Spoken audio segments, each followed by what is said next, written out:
This is a prayer. We're in constant prayer. I thought Hail Mary came to me, not in a Catholic way, but more like in a Tupac way, like, come with me, Hail Mary, I'm gonna run quick, see, what do we have here now? Do you wanna ride or die? Na, na, na, na, na, na. Have you ever heard that? Yeah. It's like a Negro spiritual. It's a chant. It is, you know, it puts you in that mode. I got a song that I made. It was like a mix, it's a hybrid of that and Led Zeppelin. And it goes, it's like my best song.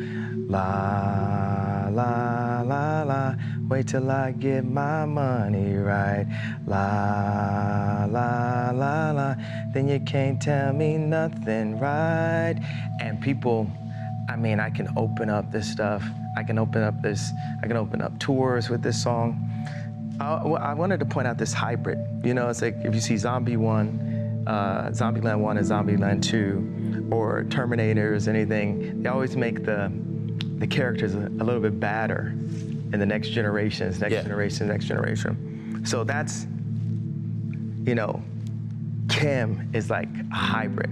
She's not just Marilyn Monroe. You know, she's also a fashion person. She's also a mom. She's also an activist. She's a lawyer. She's a multi-billionaire. She's hot. She's one of the most beautiful people of all time. You know, this is a different level of video game character now. And when you see a headline that says, Kim says, oh, I'm gonna stay single forever, that's the indoctrination. Like, because they want this person to tell all the little girls out there that they need to be single forever. You know, all moms, I know there's definitely people watching this film. Do you film. think that? So you don't think that's an organic, natural thing? I mean, that is a message that she is being used to send. Absolutely. Think about the song, Don't Talk About Bruno, no, no, no, which already sounds weird, like it's, you know, talking about like an uncle or something that did something wrong if they say, don't talk about Bruno, right? But in the song, listen to the lyrics, it says, the man of my dreams will be slightly out my reach. And I just see my kids running around, and I see these things, but you know, the thing about, for the execs at Disney that are studying everything I'm doing and saying, trying to figure out how to connect with 15-year-olds, and that's why Bernard Arnault, you know, buys Supreme, and instead of putting a true skater designer, they put like a BLM manager as the head of Supreme, because Supreme has an impact with the 15-year-olds. For the Disney guys, you know, you might not believe in God, but God believes in you. It's not a battle you can win. It's like, don't jump, Anakin, I have the higher ground kind of situation. So you could put out all of the indoctrinations and, you know, moves and have the biggest media company, but why am I alive? Why am I protected? Why did I become the richest black man of all time? Like, how did that happen? And the more and more I lean into God and work for God, the more wins God is gonna bestow on our team, on Jesus Gang. And for me to go out and just state an obvious and empathetic statement in the middle of the most liberal central, like to go, that was like Tiananmen Square or something, right? I was like, with Candace Owens, and we both wore the shirt at the same time. You know, we got some Jesus soldiers out here, and people say they're willing to die for it, but we live for it. We're living for the battle. And what's the battle for? Life itself, our children. They're killing us through the food. They're killing us through the content. They're killing us through the programming. But God is alive, and is alive in all of us, and we will overcome. It sounds like you're hopeful for the future of the country. Absolutely, because I have the vision for it. I understand the ecosystem. I understand how to even liberate a big pharma. I have solutions for the future. You know, I don't have the entire vision. You know, certain things are just in front of me and they happen when they're supposed to happen. But there's so many open doors. Like, we have this concept, this is put on my heart, the idea of a monastery, or I call it the Dondastery, which takes the different disciplines and blends them together. And in the Dondastery, we have proper baby health care. Like, and I'm sure there's a higher, like, actually when I met with Gabby, she had a really, really good term for this. And